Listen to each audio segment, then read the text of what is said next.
아침 8시 반. 강천지점의 유리문을 여는 순간 차가운 공기가 얼굴을 스쳤다.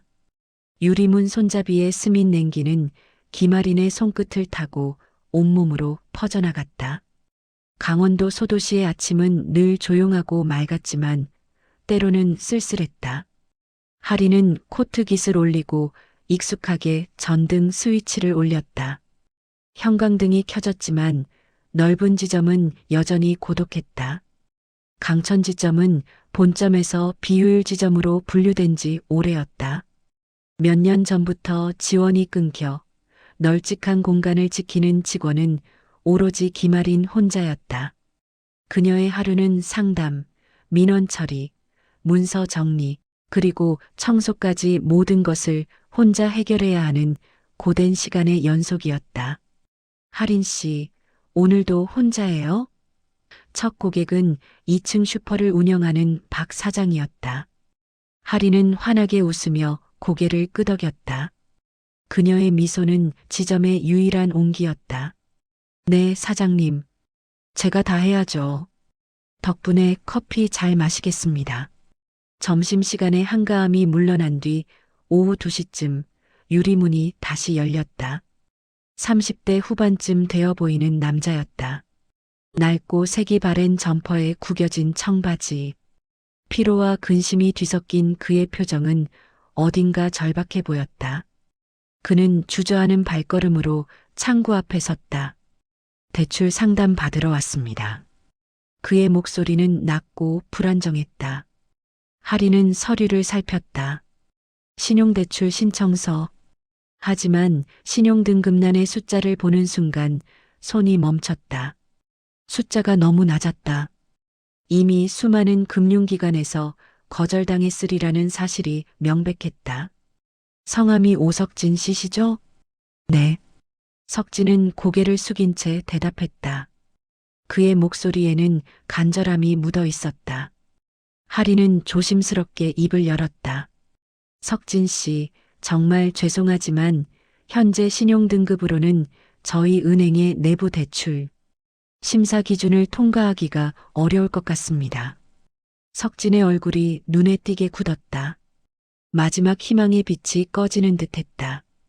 다른 방법은 없나요? 금액을 줄여서라도 정말 급합니다. 담보가 있으시면 가능하지만 신용대출은 현재 석진 씨의 상황으로는 저희가 해드릴 수 있는 게 없습니다. 담보요.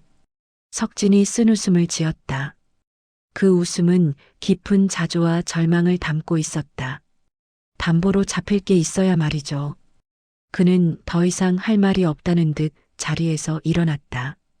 바쁘실 텐데 시간 뺏어서 죄송합니다. 감사합니다. 그 말은 세상으로부터 받은 거절에 대한 예의 바른 포기 선언이었다.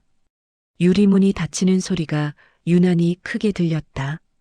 텅 빈 강천지점에 남겨진 하리는 창백한 신용대출 신청서를 내려다보며 무거운 침묵에 잠겼다.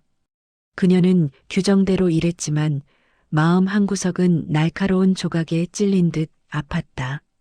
며칠 후 보안 점검일이라 하리는 혼자 창구를 지키고 있었다. 낯선 정적이 흐르는 오후 3시 유리문이 거칠게 열렸다.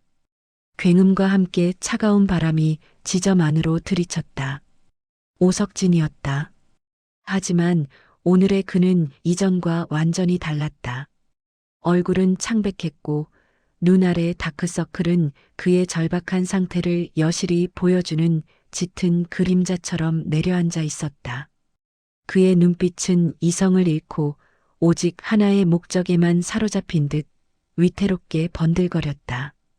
다시 심사해 주세요. 제발이요. 그의 목소리는 애원이라기보다는 으름장에 가까웠다. 하리는 순간적으로 긴장했지만 감정을 드러내지 않으려 애썼다. 석진 씨, 지난번에도 말씀드렸지만 조건을 바꾸면요? 금액을 줄이면요? 뭐든 할게요. 석진의 목소리가 걷잡을 수 없이 높아졌다. 저 어디도 안 받아줘요. 여기가 마지막이에요. 그의 목소리는 절망으로 갈라지고 있었다. 대기석에 앉아있던 고객들이 불안한 표정으로 서로를 쳐다봤다. 석진 씨, 제 마음 같아서는 도와드리고 싶지만 규정상 마음 같아서는 석진이 비웃듯 말했다. 그게 무슨 소용이에요? 당신들한테 그 마음이라는 게 뭐가 중요해요? 그 순간 석진은 품고 있던 낡은 배낭에서 무언가를 꺼냈다. 녹슨 금속 파이프였다. 쾅! 창구의 두꺼운 대리석 위에 파이프가 내려앉는 소리가 지점 전체를 울렸다. 대기석에 앉아있던 고객들이 일제히 숨을 죽였다. 오늘 여기 아무도 못 나가요. 석진은 쉰 목소리로 단언했다. 할인의 심장이 빠르게 뛰기 시작했다. 하지만 그녀는 표정을 유지했다. 이럴 때 당황하는 것은 상황을 더욱 악화시킬 뿐이었다. 석진 씨, 할인의 목소리는 놀랍도록 차분했다. 파이프를 내려놓으세요. 그걸로 아무것도 해결되지 않아요. 안 돼요. 내려놓으면 또 못 들은 척 하잖아요. 당신들한테 난 그냥 등급 낮은 고객일 뿐이잖아요.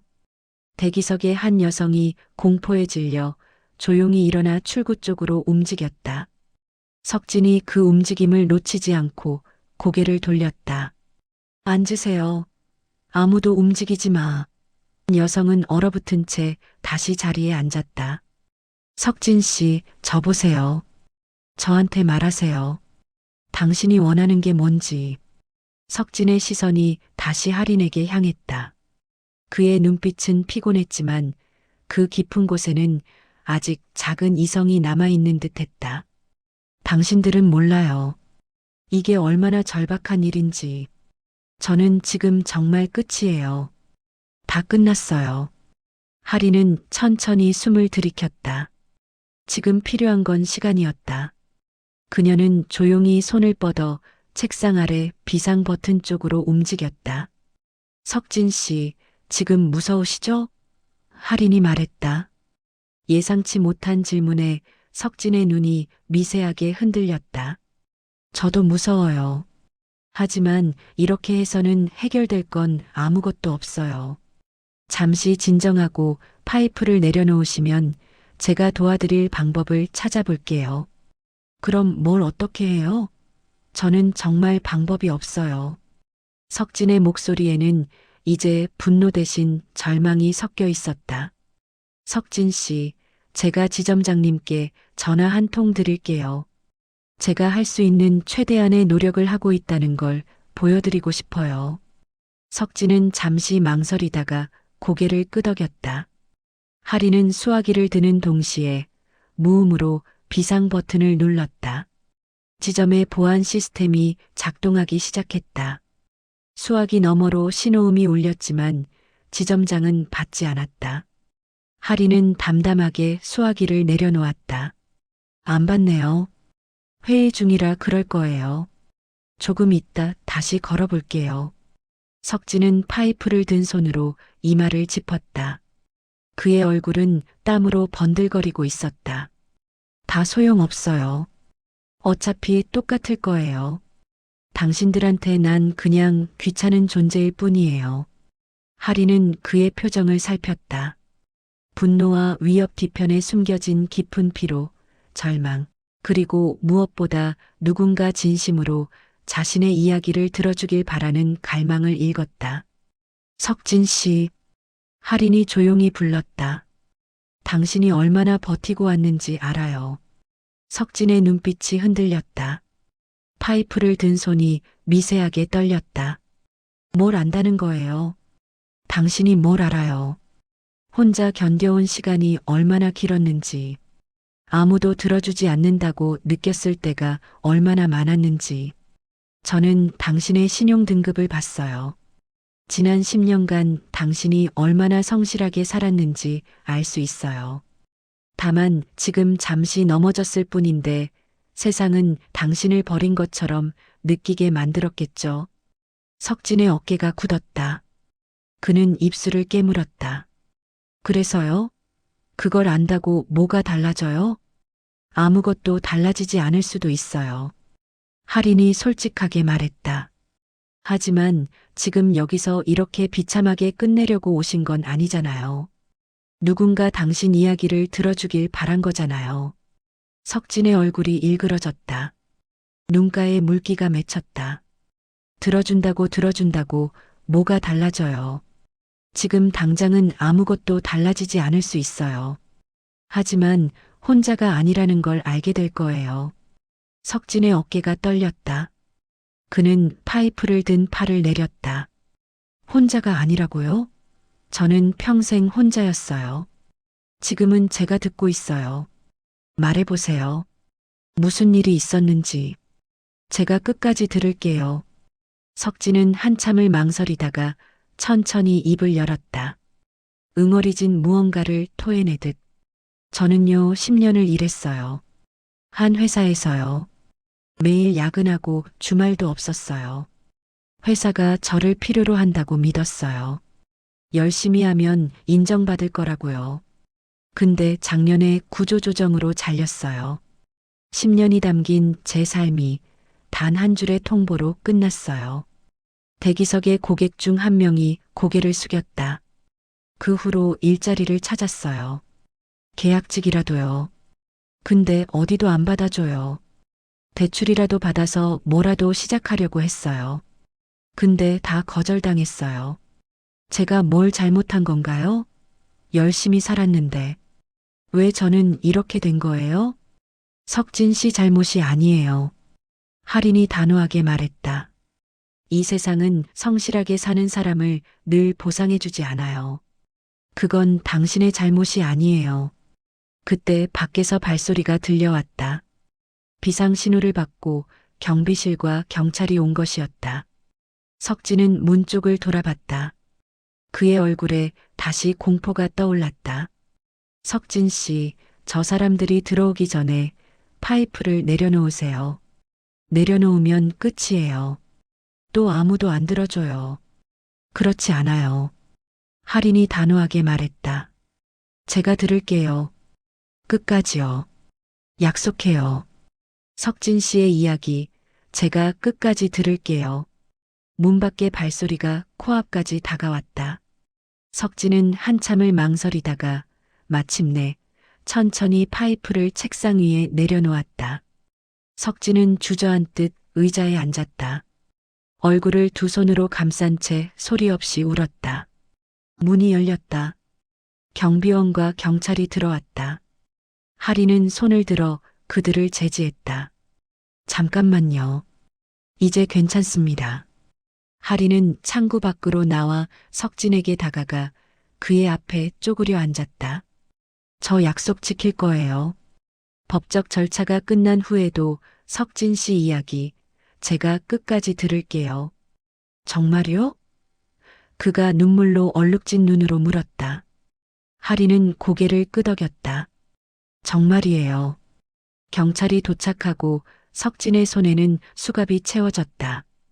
경찰관이 할인에게 물었다. 피해액은요? 인명피해는 없으신가요? 없습니다. 돈을 요구하지 않았어요.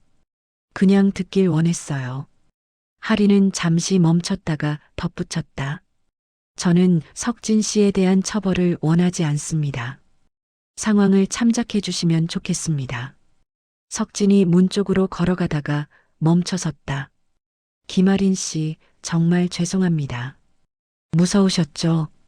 할인은 천천히 고개를 저었다. 석진 씨도 많이 무서웠을 거예요. 석진의 눈에서 눈물이 흘렀다. 아까 말씀하셨잖아요. 제 이야기 들어주겠다고. 진심이셨어요? 할인은 단호하게 대답했다. 진심이었어요. 석진의 얼굴에 미약한 웃음이 떠올랐다. 감사합니다. 제 얘기 들어주셔서. 그는 경찰에 이끌려 문을 나섰다. 사건이 있은 날 밤 할인은 잠들지 못했다. 소파에 앉아 조용히 울었다. 그동안 괜찮은 척 할 수 있는 척하며 혼자 감당했던 모든 무게가 터져나왔다. 그녀는 그날의 공포를 통해 자신이 얼마나 지쳐 있었는지 깨달았다. 이튿날 점심시간 지점장이 할인을 불렀다. 본부에서 할인에게 포상을 하고 싶다는 연락이 왔다는 것이었다. 할인은 단호하게 손을 저었다. 지점장님, 저는 포상을 원하지 않아요. 저는 깨달았습니다. 저는 제 감정을 너무 오래 숨겨왔고 이 지점에 변화가 필요하다는 사실을 외면했습니다. 직원이 너무 부족합니다. 한 사람에게 이 모든 짐을 지우는 것은 위험합니다. 저뿐만 아니라 고객에게도요. 다음에는 제가 운이 좋지 않을 수도 있습니다. 이번에는 제가 직접 건의서를 쓸게요. 지점장님도 함께 해주시겠어요? 지점장은 할인의 단호한 눈빛에 결국 고개를 끄덕였다. 알겠어요. 함께 해봅시다. 며칠 후 본점 회의에서 할인은 손을 들었다. 보안 장비 확충도 중요합니다. 하지만 인력 충원이 더 시급합니다.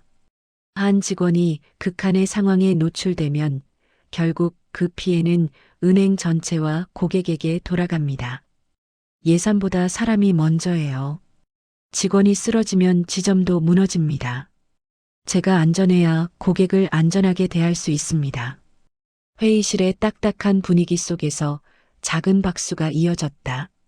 본부장은 할인의 발언을 깊이 받아들이고 인력 충원건을 최우선으로 검토하겠다고 약속했다. 회의가 끝나고 돌아가는 길, 지점장이 물었다.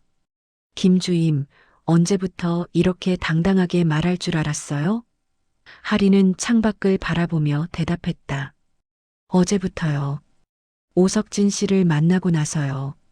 그분이 가르쳐 주셨어요. 말하지 않으면 아무도 모른다는 걸. 제가 괜찮은 척하면 모두가 제가 정말 괜찮은 줄 알 거라고요. 하지만 이제는 제 목소리를 내야 한다는 걸 알았습니다. 며칠 후 본점에서 연락이 왔다. 강천지점에 직원 한 명을 추가 배치하겠다는 내용이었다. 할인은 믿을 수 없는 소식에 눈물이 핑 돌았다. 그녀의 용기가 결국 결과를 만들어낸 것이다. 다음 주 월요일, 강천지점은 오랜만에 활기를 띠었다. 새로운 직원 서연이 출근했다.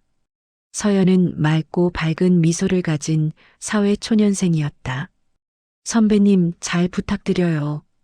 할인은 그녀의 밝은 인사말에 환하게 웃었다. 이제 혼자가 아니구나. 그녀는 그동안 짊어져왔던 보이지 않는 짐 하나가 내려앉는 것을 느꼈다. 그날 저녁 할인은 오랜만에 엄마에게 전화했다. 엄마, 나 오늘 밥 먹으러 갈게. 집에 도착하자 할인은 엄마를 꼭 안았다. 엄마, 미안해. 그동안 괜찮은 척했어. 사실 너무 힘들었어. 엄마는 할인의 등을 쓰다듬었다. 알고 있었어. 내가 말을 안 해도 엄마는 알 수 있었단다. 이제 힘들면 힘들다고 해. 그게 진짜 강한 거야. 다음 출근 날, 할인은 은행 문 앞에 섰다. 문손잡이를 잡으며 스스로에게 말했다. 오늘도 누군가를 도울 거야. 하지만 먼저 나 자신을 지키면서. 그녀는 더 이상 혼자 모든 것을 감당하려 하지 않았다. 선배님, 좋은 아침이에요. 서연이 밝게 인사했다. 할인은 환하게 웃으며 대답했다. 좋은 아침. 그녀의 목소리는 이제 평온함과 단단함을 담고 있었다. 점심시간 서연이 물었다. 선배님, 혼자 일할 때 안 힘들었어요? 힘들었지. 많이. 그게 제 일이라고 믿었으니까. 할인이 웃었다. 하지만 틀렸어. 제 일은 저를 지키는 것도 포함되는 거였어. 나 자신을 돌보지 않으면서 남을 돕는 건 결국 무너지는 일이야. 맞아요. 우리 서로 지켜주자. 서연이 고개를 끄덕였다. 퇴근 후 할인은 노트를 펼쳤다. 석진의 이름 옆에 한 줄을 더 적었다. 출소일 확인. 재취업 지원 기관 연락처 준비. 다음 상담 일정 조율. 그리고 맨 마지막 줄에는 그녀 자신을 위한 다짐을 적었다. 나도 함께 성장하기. 하리는 노트를 덮고 창밖을 바라봤다. 밤하늘에는 별이 빛나고 있었다. 그녀는 조용히 기도했다. 오석진이 다시 일어서길. 그리고 자신도 계속 단단해지길. 문을 잠그고 나오며 하리는 다짐했다. 내일도 모레도 그 이후로도 자신을 지키며 남을 돕는 사람이 되겠다고. 그것이 진짜 강함이라는 걸 이제 그녀는 알았다.